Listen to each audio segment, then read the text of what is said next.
E quanta gente ci sta? Buongiorno a tutti e bentornati a Liberamente, variazioni e scorribande qui su Radio Libertà. Allora, un anno di Trump e possiamo affermare con ragionevole sicurezza che c'è una costante. Lor signori non ci avevano, non ci hanno, continuano a non capirci una beata mazza, per usare una categoria politologica. Oggi 20 gennaio è un anno dall'insediamento del Trump 2, il giorno in cui ufficialmente Donald Trump si è appunto reinsediato alla Casa Bianca. È stato un anno complicato per il mondo, anche pazzotico. Il tycoon ovviamente ha un modo di procedere irrituale, anche attraverso stop and go, anche imprevedibile. Quello che è sicuro è che non è successo quello che i soloni o profeti di sventura assicuravano sarebbe successo. Ricordate? Il Trump guerrafondaio, il mondo esploderà. Ora, quando si insedia Trump ci sono tanti focolai di crisi bellica perché siamo in un momento di spartiacque, quasi di cambio di epoca, questo indipendentemente da Trump. Trump ne ha quantomeno congelato uno molto pesante che era la guerreggiata in Medio Oriente dal giorno del 7 ottobre, dal giorno del pogrom contro i civili israeliani. Trump ha ottenuto un congelamento della situazione, ha ottenuto la stesura di un'agenda di pace, di un processo di pace. In questi giorni sta finendo di costituire il Board of Peace che può ridisegnare l'area con una chiave geopolitica che anch'essa è uno spartiacque riferita a quel pezzo di mondo, cioè il coinvolgimento sostanziale delle monarchie del Golfo nel ridisegno di Gaza e del Medio Oriente, e quindi quantomeno l'ufficializzazione della loro non belligeranza con lo Stato di Israele. Questo vuol dire anche ovviamente che non ci sono più caterve di morti ogni giorno, non il genocidio di cui straparlavano le anime belle, ma gli effetti devastanti di una guerra a un movimento terrorista che Trump è riuscito quantomeno a congelare, anche mettendo il movimento terrorista suddetto in condizioni di non nuocere, con l'aiuto a Israele, unica democrazia del Medio Oriente, e con il contenimento della piovra del terrore islamista guidata da Teheran. Qui vediamo al secondo luogo comune, che peraltro si accompagnava col primo pur contraddicendolo, ma loro signori se ne fregavano, e cioè il Trump isolazionista si disimpegnerà dal mondo, l'America abbandona lo scacchiere globale. Assolutamente no.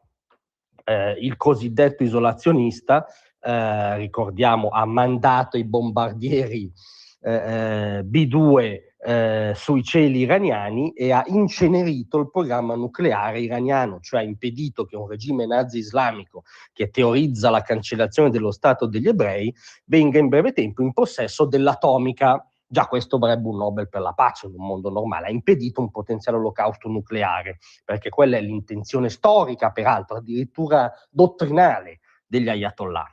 Poi interviene nel cortile di casa, interviene in Venezuela, in mezz'ora catapulta la Delta Force nella camera di un tiranno narcocomunista che teneva il Venezuela in uno stato di povertà e miseria allucinante, nonostante le numerose risorse di cui a disposizione il paese, e che era l'addentellato dell'asse del male appunto nel cortile di casa americano. Il suo Venezuela era la base di Hezbollah, uno dei principali fornitori di petrolio della Cina dal continente americano, e Trump, nel lutto delle anime belle nostrane, Maurizio Landini in primis, ha posto fine alla tirannia di Maduro, il cosiddetto isolazionista.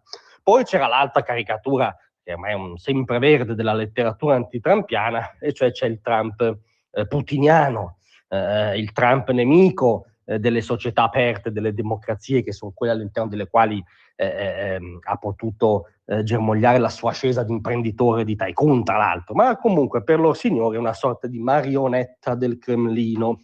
Ebbene, Trump, sbalzando di sella Maduro, ha mostrato Uno, la debolezza e l'inaffidabilità della protezione di Putin, costantemente garantita a Maduro.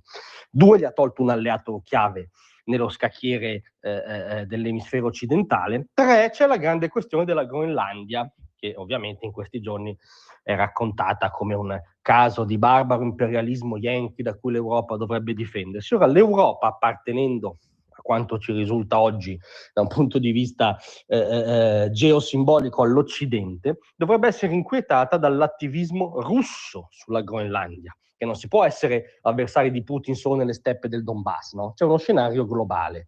Dovrebbe essere inquietata dall'attivismo cinese verso la Groenlandia.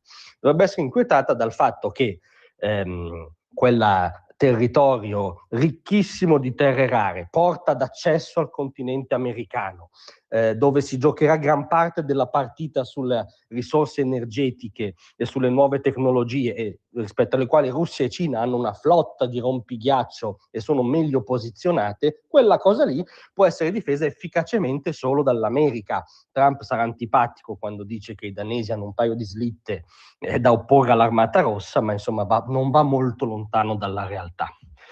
E Trump, dicendo che quello è un settore chiave strategicamente e dicendo che vuole fermare l'offensiva delle autocrazie lì, è tutt'altro che un amico di Putin.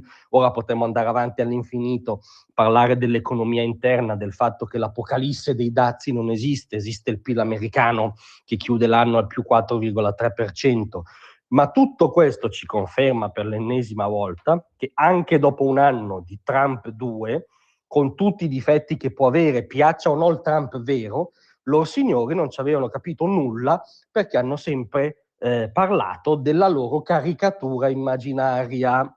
Quindi se volete capire qualcosa di Trump, leggete loro signori e poi capovolgete le loro conclusioni. Grazie a tutti. Hasta